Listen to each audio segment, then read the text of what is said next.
को शेट ठोक दीजिए, महाकाल का शेट ठोक दीजिए, 5,000 लौटे दिख जाना चाहिए।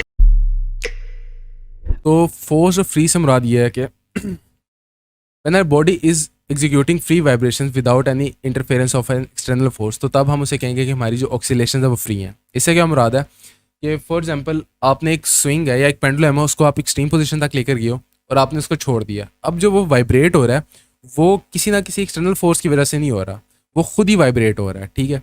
तो उसको हम कहेंगे कि ये फ्री वाइब्रेशन है। उसके बरक्स अगर हम मुसलसल उसको स्विंग करते जा रहे हैं, हम उसको एक्सटर्नल फोर्स दे रहे हैं, तो उस केस में वो फोर्स ऑक्सीलेशन बन जाएगी। इसी की एक एग्जांपल आपकी बुक में वो देता है कि हमारे पास फॉर एग्जांपल गाड़ी है, जब उसका इंजन स्टार्ट करते हैं तो उसकी बॉडी हल्की सी वाइब्रेट होती है, जैसे ही इंजन बंद करते हैं वो वाइब्रेशन खत्म हो जाती है। तो वो जो वाइब्रेशन है वो इंजन फोर्स लगा रहा है, ठीक है, इंजन वाइब्रेट कर रहा है, तो वो इंजन की तरफ से एक फोर्स वाइब्रेशन है। तो फ्री वाइब्रेशन हमारे पास क्या होती है कि हमने उसको एक दफ़ा स्टार्ट किया और उसके बाद वो खुद ही वाइब्रेट होता रहेगा। वर्सेस फोर्स वाइब्रेशन वो है कि हम उसको कंटिन्यूसली एक्सटर्नल फोर्स दे रहे हैं और वो वाइब्रेट हो रहा है। तो फ्री और फोर्स ऑक्सीलेशन में ये फ़र्क था। अब उसके बाद जो नेक्स्ट चीज़ वो आपको बताता है नेचुरल फ्रिक्वेंसी। नेचुरल फ्रिक्वेंसी क्या है? The frequency of the free vibrating is called natural frequency. तो वंस अगेन अगर सिंपल पेंडुलम को लूँ, उसको मैं एक दफ़ा छोड़ दूँ, तो उसकी जो एक स्पेसिफिक फ्रिक्वेंसी होगी जिस पे वो वाइब्रेट करेगा, ठीक है। लेकिन अगर मैं उसको फोर्स कर दूँ, मैं उसको पुश करता रहूँ, तो उसकी फ्रिक्वेंसी चेंज हो जाएगी। तो जो किसी भी चीज़ की फ्री फ्रिक्वेंसी होती है वो उसकी होती है नेचुरल फ्रिक्वेंसी। और दुनिया में हर ऑब्जेक्ट, हर मॉलिक्यूल, हर एलिमेंट की कुछ ना कुछ नेचुरल फ्रिक्वेंसी होती है, ठीक है। मिसाल के तौर पे आगे चल के मैं आपको इंडेप्थली बताता हूँ कि नेचुरल फ्रिक्वेंसी कहते किसे हैं हम। उसके बरक्स जो हमारे पास फोर्स्ड ऑक्सीलेशन होती है वो होती है the physical system that undergoes forced vibration is called forced या ड्रिवन हार्मोनिक ऑक्सीलेटर्स। तो बेसिकली हमारे पास फोर्स की मैं आपको बता दी कि होता है क्या, उसका एक और नाम वो यहाँ पे बताता है कि हम उन्हें ड्रिवन हार्मोनिक ऑक्सीलेटर्स भी कहते हैं, जो कि हमारे फोर्स ऑक्सीलेशन सिस्टम्स होते हैं। तो रेजोनेंस है क्या आखिर? तो बेसिकली रेजोनेंस हम तब कहते हैं, बेसिकली इसका जो रिलेशनशिप है वो हमारे पास बोथ फ्री और जो हमारे पास फोर्स ऑक्सीलेशन है दोनों के साथ है, ठीक है। एसोसिएटेड विद ड्रिवन हार्मोनिक ऑक्सीलेटर्स वो भी है और फ्री ऑक्सीलेटर्स के साथ भी है। बेसिकली होता क्या है कि हर ऑब्जेक्ट की एक अपनी नेचुरल फ्रिक्वेंसी होती है, ठीक है। तो जब हमारी जो फोर्स्ड ऑक्सीलेटर है उसकी फ्रिक्वेंसी और नेचुरल फ्रिक्वेंसी आपस में मैच हो जाती हैं, इक्वल हो जाती हैं, तो तब हमारे पास जो एनर्जी ट्रांसफ़र है, बेसिकली वाइब्रेशन क्या है, एक फॉर्म ऑफ एनर्जी है, ठीक है। कैनेटिक एनर्जी फॉर एग्जांपल है, तो बेसिकली वाइब्रेट कर रहा है तो उसमें कैनेटिक एनर्जी और पोटेंशियल एनर्जी आपस में चेंज हो रही है, तो वो एक एनर्जी की एक फॉर्म है। तो रेजोनेंस तब होती है कि जब फॉर एग्जांपल आप स्विंग कर रहे हो, एक बच्चे को झूला दे रहे हो, तो उस दौरान जब आप अगर किसी भी फ्रिक्वेंसी पे झूला दोगे तो उसका एम्पलीट्यूड नहीं बढ़ेगा। लेकिन जब आप उस स्विंग की फ्रिक्वेंसी को मैच करोगे और उसके साथ सिंक करके आप फोर्स अप्लाई करोगे, तो तब उसका एम्पलीट्यूड बढ़ता जाएगा। तो उस चीज़ को हम कहते हैं कि रेजोनेंस। इसको आगे मज़ीद एग्जांपल्स देके मैं आपको एक्सप्लेन करता हूँ कि है क्या। तो आपकी बुक में वो बड़ी अच्छी एग्जांपल देता है इसकी। फॉर एग्जांपल हमारे पास सीलिंग है, ठीक है, उसके साथ हमने 2 थ्रेड्स के साथ एक रोड हमने कनेक्ट कर दिया। अब बेसिकली ये हमारे पास 2 थ्रेड्स हैं और ये रोड क्या कर सकती है, स्विंग हो सकती है हल्की हल्की। अब हम क्या करते हैं, हम इस रोड के साथ ना सेट्स ऑफ पेंडुलम अटैच कर देते हैं, ठीक है। तो बेसिकली हमने ये 2 पेंडुलम्स अटैच किए हैं, इन दोनों की लेंथ सेम है, ठीक है। तो हमारे पास जो पेंडुलम का टाइम पीरियड है वो टोटली उसकी सिर्फ लेंथ पे डिपेंड कर रहा था, मैथ जो मर्जी हो। तो इन दोनों की लेंथ सेम है। फिर एक और सेट है, उन दोनों की लेंथ सेम है, उसको हम बी और बी डैश कह देते हैं। और एक तीसरा सेट है, उन दोनों की भी लेंथ सेम है, तो हम उसको सी और सी डैश कह देते हैं। अब आपकी बुक में वो ये बताता है कि फॉर एग्जांपल अगर मैं बी ए पेंडुलम को उठाता हूँ और रिलीज़ करता हूँ, तो उसके रिलीज़ होने से इस रोड में वाइब्रेशन आएगी, उसकी फ्रिक्वेंसी और जो इस पेंडुलम की फ्रिक्वेंसी होगी वो सेम होगी। तो ये वाइब्रेशन चलती चलती चलती इस पेंडुलम में आएगी। बाकी जितने भी पेंडुलम हैं वो अप्रोक्सीमेटली हमारे पास बिल्कुल भी मूव नहीं करेंगे। लेकिन इसको उठा के एक दफ़ा हमने छोड़ा तो इसकी नेचुरल फ्रिक्वेंसी और इसकी नेचुरल फ्रिक्वेंसी चूँकि आपस में सेम थी, क्योंकि दोनों की लेंथ सेम है, तो ये भी वाइब्रेट होने लग जाए। इसी तरह अगर हम बी को उठा के लेकर जाएँ एक्सट्रीम तक और छोड़ दें, तो जब बी वाइब्रेट होगा तो उसके वाइब्रेट होने से ना तो ए होगा, ना तो सी होगा, ना तो यानी कि ना ही ये होगा, ना ही ये होगा, ना ही ये होगा, ना ही ये होगा, सॉरी ये होगा, ये भी वाइब्रेट नहीं होगा। सिर्फ ये वाला पेंडुलम बी के वाइब्रेट होने से ये भी वाइब्रेट होने लग जाएगा। तो यहाँ पे हमें ये पता चलता है कि बी जो है ये बेसिकली पोस्ट ऑक्सीलेशन प्रोवाइड कर रहा है, क्योंकि इसकी फ्रिक्वेंसी और इस बी डैश की नेचुरल फ्रिक्वेंसी सेम है। तो ये उसके रिस्पॉन्स में भी वाइब्रेट करने लग जाएगा। इस चीज़ को हम कहते हैं रेजोनेंस। अगर आपको इस एग्जांपल में समझ नहीं आया तो आगे चल के मैं आपको मज़ीद एग्जांपल्स देता हूँ क्या ये रेजोनेंस है क्या हमारे पास। तो फॉर एग्जांपल जैसे कि यहाँ पे पता है पेंडुलम के केस में हमारे पास जो फ्रीक्वेंसी या टाइम पीरियड वो सिर्फ एल पे डिपेंड कर रहा था। जी सबके लिए सेम है तो एल सबके लिए वेरी कर रहा है, तो इसलिए जो इसकी फ्रीक्वेंसी होगी वही इसकी फ्रीक्वेंसी होगी, तो इसलिए वो वाइब्रेट कर रहा होगा उसके रिस्पॉन्स पे। ठीक है, अगर ए कर रहा है तो उसके रिस्पॉन्स में सिर्फ ए डैश करेगा, अगर बी कर रहा है तो उसके रिस्पॉन्स में सिर्फ बी डैश करेगा, और अगर सी वाइब्रेट कर रहा है तो उसके रिस्पॉन्स में सिर्फ सी डैश ही वाइब्रेट करेगा। ये कहानी आपकी बुक में ही लिखी हुई है बड़ी डिटेल में, बड़ी अच्छी करके। तो रेजोनेंस हमारे पास क्या है, resonance occur when the frequency of the applied periodic force, जो अप्लाइड पीरियोडिक फोर्स है उसकी फ्रीक्वेंसी इक्वल हो जाए जो नेचुरल फ्रीक्वेंसी है उसके। ठीक है, हर ऑब्जेक्ट की एक नेचुरल फ्रीक्वेंसी होती है। अब आपको एग्जांपल देता हूँ एक और रेजोनेंस की। आपने अक्सर टीवी पे या कहीं कभी देखा हो एक स्पेशल टाइप ऑफ लोग होते हैं, वो क्या करते हैं, वो गिलास को पकड़ते हैं और चीख मार के यानी कि एक स्पेसिफिक फ्रीक्वेंसी पे वो एक आवाज़ निकालते हैं और वो इस गिलास को तोड़ते हैं। तो मैंने भी एक कोशिश की थी एक, लेकिन वो नाकाम की, लेकिन उससे कुछ ना कुछ सीखने को मिला। मैं आपको बताता हूँ कि मैंने क्या किया। तो जैसे कि मैंने आपको इनिशियली बताया था कि रेजोनेंस पे हमारे पास जो एनर्जी ट्रांसफर है वो मैक्सिमम हो जाता है। ठीक है, वो कैसे होता है वो भी आपको समझाता हूँ। फॉर एग्जाम्पल जो मेरा वो गिलास वाला केस था उसमें मैंने क्या किया कि मैंने गिलास को पकड़ के ना, फॉर एग्जाम्पल अगर ये मेरा गिलास था तो मैंने उसको एक चीज़ के साथ यूँ पकड़ के उसको वाइब्रेट किया। तो जब मैंने उसको वाइब्रेट किया तो मैंने देखा कि किस फ्रिक्वेंसी पे क्या एम्पलीट्यूड आ रहा है। ठीक है, तो उसका बेसिकली इस तरह से फ्रिक्वेंसी ग्राफ ड्रॉ हुआ। तो बेसिकली यहाँ पे मुझे जो मैक्सिमम एम्पलीट्यूड मिला था वो मुझे आपको ये सही से नज़र नहीं आ रहा है ग्राफ, ये बेसिकली यहाँ से यूँ करके यहाँ पे जा रहा है। तो यहाँ पे मुझे मैक्सिमम एम्पलीट्यूड मिला था। तो वहाँ से मुझे पता चल गया कि उस गिलास की जो मेरे पास नेचुरल फ्रिक्वेंसी है वो क्या है, वो मेरे पास है 2812 हर्ट्स। तो मुझे उसकी नेचुरल फ्रिक्वेंसी मिल गई। अब मैंने क्या किया, मैंने उस गिलास को पकड़ा और एक स्पीकर पे एग्जैक्ट वही फ्रिक्वेंसी चलाने लग गया। अब बेसिकली हो क्या रहा था, ये जब मैं इसको नोट करता इसको पकड़ता था तो ये सिर्फ उसी फ्रिक्वेंसी पे अच्छी खासी एक एम्पलीट्यूड की वाइब्रेशन दे रहा था। उसके अलावा अगर मैं फ्रिक्वेंसी को 10 हर्ट्स नीचे या 10 हर्ट्स ऊपर करता उससे कोई ना कोई फ़र्क, यानी कि वो जो वाइब्रेशन थी वो टोटली ख़त्म हो जाती थी। तो लेकिन गिलास टूट नहीं सका, उसकी दो वजूहत थी। एक तो मेरा स्पीकर बहुत छोटा था, दूसरी वजह ये जो गिलास था ये बहुत ज़्यादा थिक था, और तीसरी वजह ये थी कि जो ये टेबल जिस पे था इसके वाइब्रेट होने से ये टेबल भी वाइब्रेट होने लग गया। तो जो इसकी एनर्जी थी वो बहुत ज़्यादा इस टेबल में ट्रांसफ़र होने लग गई थी। तो बेसिकली अगर मैं इसको तोड़ना चाह रहा था तो जितनी स्पीकर से एनर्जी है वो सारी अगर इस गिलास में ही रहती तो शायद ये टूट भी पाता। लेकिन चूंकि एनर्जी डेसिपेशन काफ़ी ज़्यादा थी और जो मैं एनर्जी प्रोवाइड कर रहा था छोटे से स्पीकर से वो इतनी ज़्यादा नहीं थी, तो टूट नहीं सका। तो बेसिकली जो वो गिलास को तोड़ते हैं वो क्या करते हैं, वो उसकी नेचुरल जो अप्लाइड फ्रिक्वेंसी है, देखिए फ्रिक्वेंसी अप्लाइड जो होती है वो इक्वल रख देते हैं जो उसकी नेचुरल फ्रिक्वेंसी होती है। और हर ऑब्जेक्ट अपनी नेचुरल फ्रिक्वेंसी पे क्या करता है, उसका एम्पलीट्यूड वाइब्रेशन का बढ़ता जाता है। ठीक है, आपको स्विंग के केस में एग्जांपल दी कि आप फॉर एग्जांपल दो स्विंग्स हैं। ठीक है, एक स्विंग इतनी हाइट पे है, ठीक है, स्विंग ले लो या पेंडुलम ले लो, और एक पेंडुलम है वो इतनी हाइट पे है।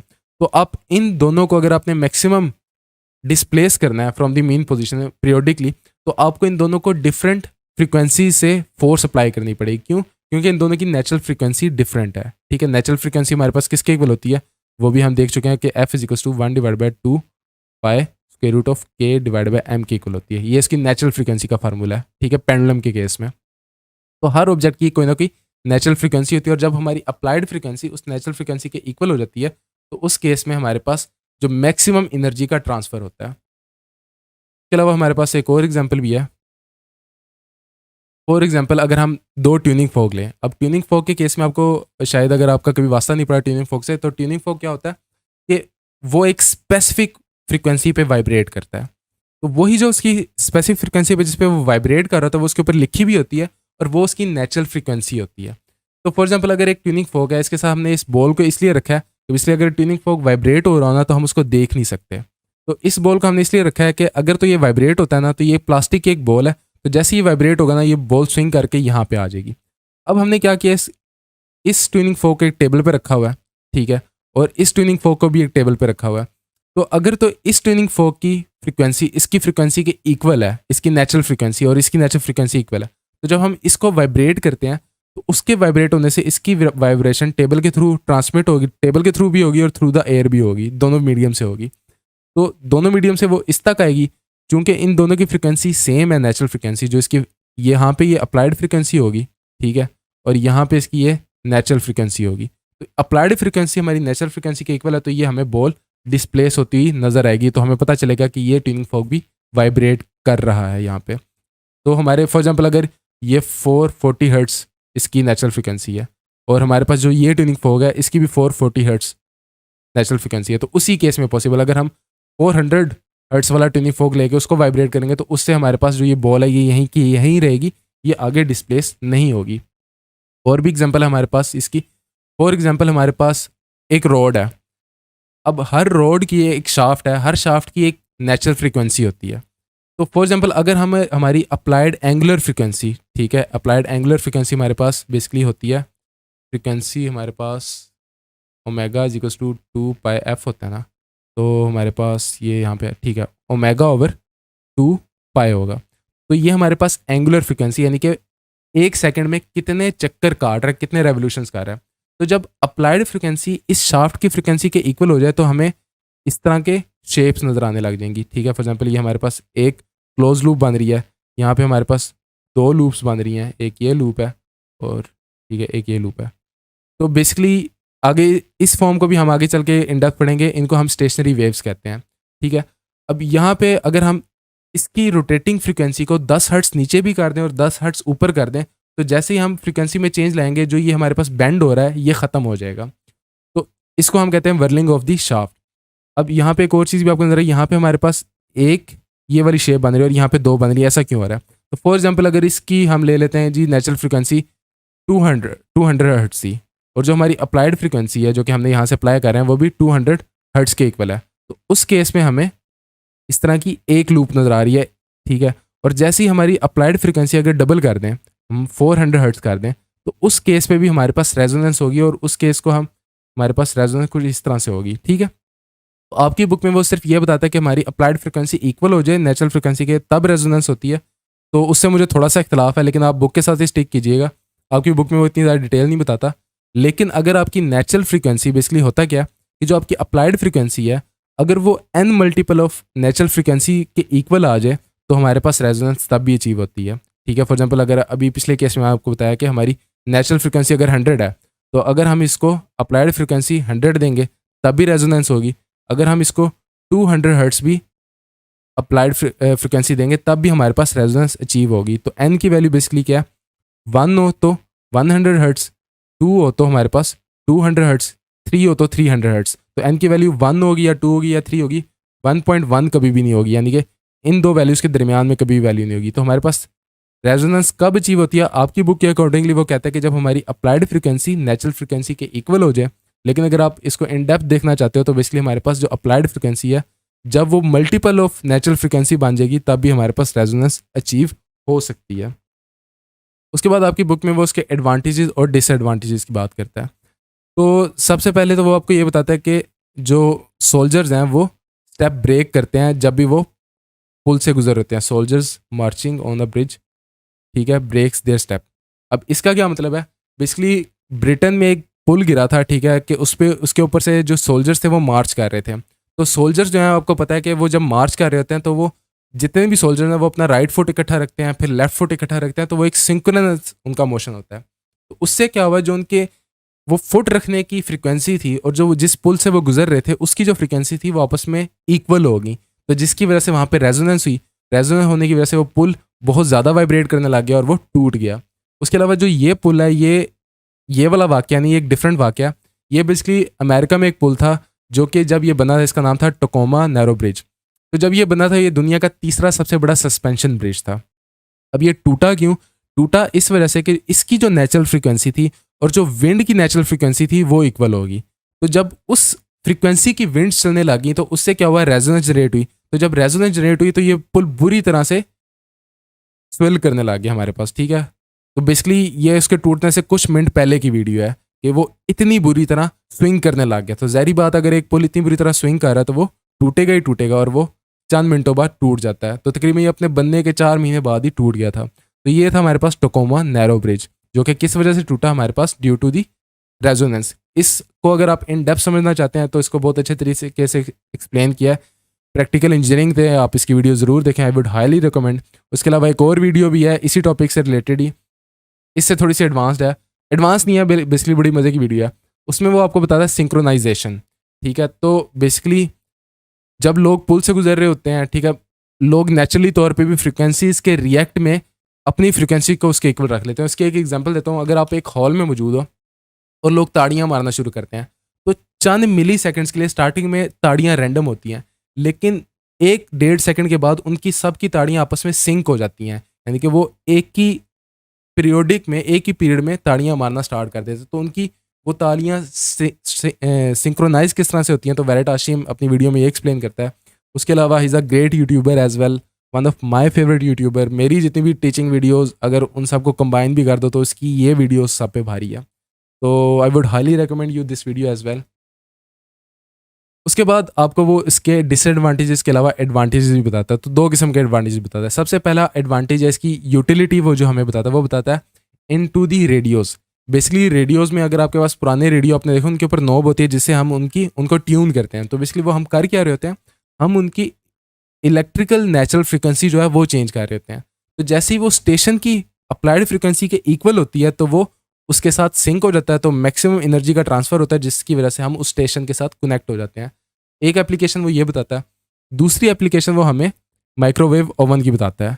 अब माइक्रोवेव ओवन किस तरह से काम करता है, वो इस तरह से काम करता है कि जो फैट के और वाटर के मॉलिक्यूल्स होते हैं, जो उनकी नेचुरल फ्रिक्वेंसी है वो हमारे पास कितनी है, 2450 मेगाहर्ट्ज़, ठीक है, 2450 मेगाहर्ट्ज़।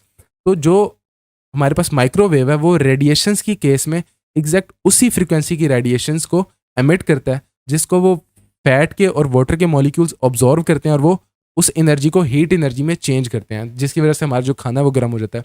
अक्सर आपने देखा होगा कि अक्सर आपके चावल जो होते हैं वो माइक्रोवेव ओवन में रखने के बावजूद गर्म नहीं होते हैं। तो उनको गर्म करने का एक ये तरीका होता है कि आप उन पर थोड़ा सा पानी फेंक दो और तब उनको ओवन में रखो, तो उसके बाद वो बहुत अच्छे तरीके से गर्म होते हैं। तो उसकी वजह क्या, बेसिकली माइक्रोवेव ओवन जो होता है वो दो चीज़ों को टारगेट कर रहा होता है, एक वाटर मॉलिक्यूल्स को और दूसरा फैट्स को। क्यों? क्योंकि उन दोनों की फ्रिक्वेंसी ये होती है और जो माइक्रोवेव की अप्लाइड फ्रिक्वेंसी होती है वो भी एग्जैक्ट यही होती है। इस तरह से हमारे पास जो माइक्रोवेव ओवन है वो काम करता है। उसके बाद जो नेक्स्ट टॉपिक है हमारे पास डैम्प्ड ऑक्सीलेशन है। तो बेसिकली हम डैम्प्ड ऑक्सीलेशन को और शार्पनेस ऑफ दी रेजोनेंस को दोनों को इकट्ठे ही डील करेंगे। तो डैम्प्ड ऑक्सीलेशन है क्या? अगर हम कोई भी ऑक्सीलेशन देखें आइडियली, तो आइडियली हमारे पास अगर हमने कोई उसमें लॉस ऑफ एनर्जी नहीं है, तो हमारे पास जो ऑक्सीलेशन है वो कॉन्टीन्यूसली होती रहेगी, उसका एम्पलीट्यूड कभी भी डिक्रीज नहीं करेगा विद टाइम। फॉर एग्जांपल ये इस एक्सिस पे हम उसका डिस्प्लेसमेंट ले रहे हैं और इस एक्सिस पे हम टाइम ले रहे हैं, तो टाइम के साथ साथ वो कभी भी डेस्पेट नहीं करेगा और वो इनफाइनाइटली होता रहेगा। लेकिन एक्चुअल केस में हमारे पास ऐसा नहीं होता। हमारे पास जितनी भी वाइब्रेशंस होती हैं वो हमारे पास क्या होती हैं, डैम्प्ड होती हैं, यानी कि वो विद टाइम उनका एम्पलीट्यूड कम होता जाता है। अब यहाँ पे डैम्प्ड ऑक्सीलेशन एक तो ये होगी। अब हमारी रिक्वायरमेंट ये होती है कि हम इसको मज़ीद डैम्प करना चाह रहे हैं। मज़ीद डैम्प से क्या मुराद है कि फॉर एग्जांपल अगर आप एक गाड़ी में जा रहे हो, अब गाड़ी में आपके शॉक एब्जॉर्बर अब उन्हें शॉक एब्जॉर्बर क्यों कहा जाता है, वो कुछ ना कुछ एब्जॉर्ब करते हैं। तो बेसिकली शॉक एब्जॉर्बर क्यों होता है, फॉर एग्जांपल अगर शॉक एब्जॉर्बर की जगह खाली स्प्रिंग लगाओ, आपको अगर लगता है कि शॉक एब्जॉर्बर सिर्फ स्प्रिंग होता है, तो वो सिर्फ स्प्रिंग नहीं होता। फॉर एग्जाम्पल अगर खाली स्प्रिंग कर दें तो आपको एक झटके से गुजरे हो, तो झटके से गुजरने के बाद भी आप हल्के हल्के वाइब्रेट होते जाओगे, आप कहोगे यार ये क्या तमाशा है, ठीक है, आपको चिढ़ होगी कि यार ये वाइब्रेशन ख़त्म क्यों नहीं हो रही। तो बेसिकली हम चाह क्या रहे होते हैं, हम उस वाइब्रेशन को जितनी जल्दी ख़त्म करना चाह रहे थे, हमारा टारगेट होता है कि हम उस वाइब्रेशन को जल्दी ख़त्म करें। अब उसको ख़त्म किस तरह से करते हैं, हम जो उसकी वाइब्रेशन की एनर्जी है उसको डिफरेंट एनर्जीज में चेंज कर देते हैं। मोस्टली हम हीट में चेंज करते हैं। तो यहाँ पे डैम्पिंग की भी वही बताता है कि damping is a process where by the oscillating energy is dissipated from the system. ये जो सिस्टम ऑक्सीलेट हो रहा है, हम उससे उसकी ऑक्सीलेटिंग एनर्जी को लेके डेसिपेट कर देते हैं किसी और एनर्जी की फॉर्म में, हीट, मोस्टली हम हीट की फॉर्म में करते हैं। तो बेसिकली हमारा टारगेट क्या होता है कि हम जो हमारी ऑक्सीलेशन हो रही है वो जल्दी से ख़त्म हो, जल्दी से डैम्प हो। तो बेसिकली इसको हम कहते हैं फोर्स डैम्प्ड ऑक्सीलेशन। ठीक हो गया। नेचुरली हमारे पास ये डैम्प होती है, तो जितनी ज़्यादा डैम्पिंग ज़्यादा होगी उतनी ज़्यादा हमारे पास, अगर इससे भी ज़्यादा डैम्पिंग हो तो ये हमारे पास यहाँ पे आई, फिर अगली यहाँ पे, फिर अगली यहाँ पे, तो ये उससे भी जल्दी फेज आउट कर जाएगी। तो डैम्पिंग जितनी ज़्यादा होगी हमारे पास ऑक्सीलेशन जो है वो उतनी जल्दी ख़त्म होगी। तो जो शार्पनेस ऑफ ऑक्सीलेशन की रेजोनेंस की बात करता है वो यही करता है कि फॉर एग्जांपल इस केस में हमारे पास शार्पनेस जो है वो कम है, यहाँ पे हमारे पास जो डैम्पिंग है वो ज़्यादा है। तो जितनी ज़्यादा डैम्पिंग होगी उतनी ज़्यादा डैम्पिंग रेजोनेंस होगी, जो कि इससे अगला टॉपिक है। तो इन दोनों को मैं इकट्ठा ही यहाँ पे डिस्कस कर रहा हूँ।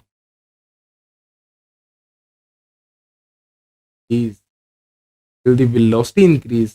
नहीं, वेलोसिटी का और फ्रीक्वेंसी का ताल्लुक हार्मोनिक वेलोसिटी का ताल्लुक है आपके पास एम्पलीट्यूड से, ठीक है। अगर आप फॉर एग्जांपल अगर आप पेंडुलम के केस में देखो, ठीक है, ये एक पेंडुलम है, ठीक है।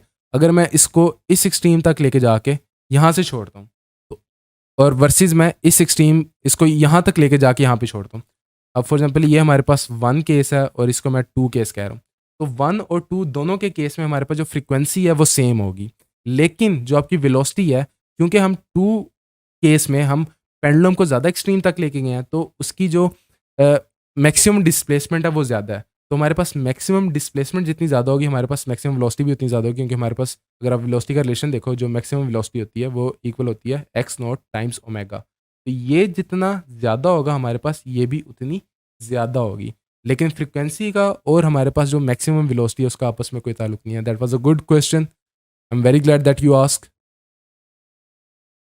अच्छा, अब जो शॉक एब्जॉर्बर काम किस तरह से करता है? आपको लगता है कि शॉक एब्जॉर्बर जो है वो सिर्फ स्प्रिंग होता है, तो स्प्रिंग के अंदर बेसिकली आपको ये एक सिलेंडर नज़र आ रहा होगा। तो इस सिलेंडर में क्या होता है, बेसिकली ऑयल होता है। तो जैसे ही हमारी वाइब्रेशन होती है तो ये ऑयल क्या करता है, हीट अप हो जाता है, जो कि इस वाइब्रेशन एनर्जी को डेसिपेट करता है। तो इसको हम डैम्पिंग कहते हैं। डैम्पिंग की अभी आपको एग्जाम्पल दी, उसके अलावा भी हमारे पास डैम्पिंग की कुछ बड़ी मज़े की एग्जाम्पल है। मिसाल के तौर पर ताइवान में एक बिल्डिंग है जिसका नाम है टाइपे 101। अब ये बिल्डिंग अपनी एक चीज़ की वजह से बहुत ज़्यादा मशहूर है। वो चीज़ क्या? वो चीज़ है इसमें लगा मैस डैम्पर। तो इसकी टॉप फ्लोर पे एक मैस डैम्पर है, जो कि एक बड़ी सी मेटल की एक बॉल है, ठीक है, जो कि मौजूद है। अब ये टूरिस्ट के लिए भी ओपन है। आम बिल्डिंग्स में मोस्टली ये होता है कि ये एक अलग फ्लोर पे होता है जो कि लोगों के लिए एक्सेसिबल नहीं होता, लेकिन ये एक टूरिस्ट अट्रैक्शन भी है इसका ये डैम्पर। अब ये डैम्पर काम किस तरह से करता है? अब बेसिकली बिल्डिंग्स में क्या होता है, अब हर बिल्डिंग की भी कोई ना कोई नेचुरल फ्रीक्वेंसी होती है, और वो बिल्डिंग भी वाइब्रेट करती है 2 रीजंस की वजह से, या तो विंड्स की वजह से या तो अर्थक्वेक्स की वजह से। तो विंड्स मुसलसल चल रही होती हैं, तो आप बिल्डिंग में जितना अप जाते जाओ, अगर आपके पास बिल्डिंग वाइब्रेट कर रही है, तो जितना ज़्यादा ऊपर वाला फ्लोर होगा आपकी वाइब्रेशन आपको उतनी ज़्यादा उसका एम्पलीट्यूड बढ़ता जाएगा, ठीक है।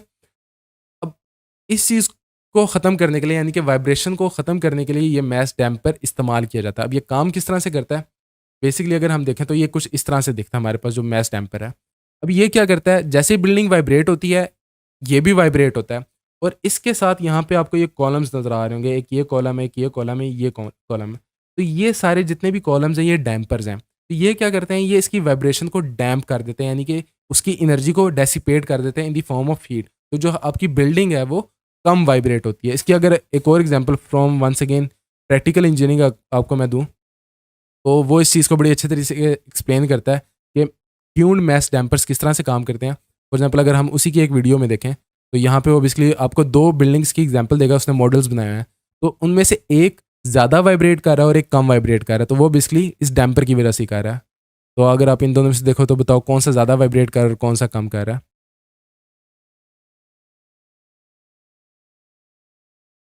तो बेसिकली जो ये वाला हमारे पास मॉडल है, ये ज़्यादा वाइब्रेट कर रहा है, और जो ये वाला मॉडल है ये हमारे पास कम वाइब्रेट कर रहा है। उसकी क्या वजह? उसकी वजह है कि फॉर एग्जांपल अगर आप इस वीडियो में इसका ये देखोगे, तो ये वाइब्रेट, ये स्टिल अपनी जगह पे है, लेकिन इस केस में ये स्विंग कर रहा है। और ये स्विंग कर रहा है तो यहाँ पे उसने ना इस बॉल को थोड़ा सा टाइट किया हुआ है, जिसकी वजह से उसकी जो ये एनर्जी है वो हीट में डेसिपेट हो रही है। वो अपनी वीडियो में एक्सप्लेन भी करता है इसको अच्छे तरीके से। तो बेसिकली हमारे पास जो ये वाला मॉडल है ये कम वाइब्रेट हो रहा है, और ये वाला मॉडल ज़्यादा वाइब्रेट हो रहा है। इसको आगे हम ग्राफ की सूरत में भी देख सकते हैं, उसके वो साथ साथ इसके ग्राफ भी प्लॉट कर रहा है।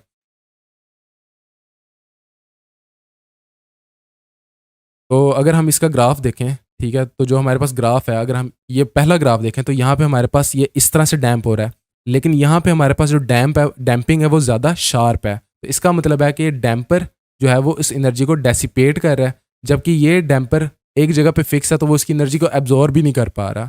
तो बेसिकली डैम्पर जो है वो जो टाइप ए 101 पे है, वो भी एग्जैक्टली इसी प्रिंसिपल पे काम करते हैं कि वो एनर्जी को एब्जॉर्ब करते हैं, खुद वाइब्रेट होते हैं, और फिर अपनी वाइब्रेशन को आहिस्ता आहिस्ता वो लूज आउट करते हैं। तो बेसिकली आप इन दोनों ग्राफ्स में फ़र्क भी देख सकते हो, और वीडियो में भी फ़र्क देख सकते हो कि हमारे पास ये वाला मॉडल ज़्यादा वाइब्रेट होता है, और ग्राफ में भी नज़र आ रहा है कि वो बड़े आहिस्ता से एनर्जी डेसिपेट कर रहा है, जबकि ये फ़ौरन से अपनी एनर्जी को डेसिपेट करके वाइब्रेशंस को कम कर रहा है। और वाइब्रेशंस क्यों कम कर रहा होता है? इसलिए हम नहीं चाह रहे होते कि जो टॉप फ्लोर्स हैं, इसलिए टॉप फ्लोर्स का जो इकोनॉमिकल रेट, अगर आप इकोनॉमिकली बिल्डिंग्स को देखो, स्काई स्क्रेपर्स को देखो, तो अगर अनकंफर्टेबल हैं अपर फ्लोर्स वाले रेजिडेंट, तो उसकी जो वैल्यू है वो ड्रॉप करेगी। तो वो नहीं चाहते कि उनके जो अपर फ्लोर्स हैं उनकी वैल्यू ड्रॉप करे तो वो उनको ज़्यादा से ज़्यादा कंफर्ट देना चाहते हैं, तो वो नहीं चाहेंगे कि उनके अपर फ्लोर वाले जो रेजिडेंट्स हैं वो वाइब्रेट हों। तो बेसिकली डैम्पर्स इसलिए इंस्टॉल किया जाए। दूसरा, वो स्ट्रक्चरली बिल्डिंग को भी स्ट्रॉन्ग बनाते हैं। ज़ाहिर सी बात, अगर एक बिल्डिंग ज़्यादा वाइब्रेट हो रही है तो वो जल्दी गिरने का खदशा है या वो स्ट्रक्चरली कमज़ोर हो जाएगी, तो इस चीज़ से बचने के लिए भी डैम्पर्स इंस्टॉल किए जाते हैं। तो ये था हमारा चैप्टर, तकरीबन ख़त्म हो गया। एक और चीज़ भी आपकी बुक में नहीं है, लेकिन एक बड़ी मज़े की चीज़ है, वो भी मैं आपको एक्सप्लेन करना चाहता हूँ। वो क्या है? अभी तक हमने सिर्फ अनडैम्प्ड और डैम्प्ड देखी ऑक्सीलेशन, लेकिन डैम्पिंग की भी आगे कुछ टाइप्स हैं, वो भी मैं आपको एक्सप्लेन करना चाहता हूँ। फॉर एग्जांपल, अगर वाइब्रेशन हमारी इस तरह से हो रही है और उसका एम्पलीट्यूड कम नहीं हो रहा, तो वो हमारे पास कौन सी होगी? वो हमारे पास अनडैम्प्ड वाइब्रेशन होगी। लेकिन अगर हमारे पास वाइब्रेशन इस तरह से उसका एम्पलीट्यूड कम होता जा रहा है विद टाइम, तो वो हमारे पास क्या होगी? Under damped, basically damped vibration होगी।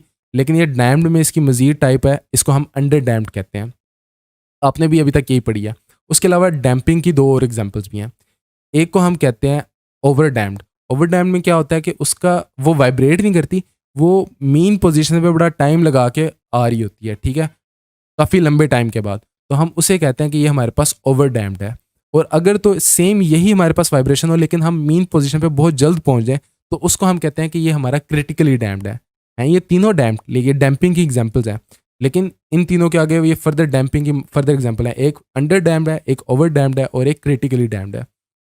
अब डैम्पिंग में, डैम्पिंग को वो रिप्रेजेंट करता है एक सिंबल से जिसको वो कहता है जीटा, बेसिकली एक ग्रीक सिंबल है। तो जो अनडैम्प्ड सिस्टम होता है उसमें जीटा की वैल्यू, जीटा इक्वल किसके होता है मैं अभी उस डिटेल में नहीं जा रहा, लेकिन जो जीटा की वैल्यू अनडैम्प्ड में होती है वो हमारे पास जीरो होती है। अगर हमारे पास अंडर डैम्प्ड सिस्टम है, अंडर से मुराद कम, तो कम किस से? जीरो से कम, जीरो से कम नहीं, वन से कम। तो अगर तो हमारे पास जीटा की वैल्यू वन से कम है तो हमारा सिस्टम अंडर डैम्प्ड है। और ओवर डैम्प्ड से मुराद यह है कि वन से ज़्यादा है हमारी जीटा की वैल्यू, तो हमारे पास जो सिस्टम है वो ओवर डैम्प्ड है। और अगर हमारे पास जीटा की वैल्यू एग्जैक्ट वन के इक्वल है तो हमारा जो सिस्टम है वो क्रिटिकली डैम्प्ड है।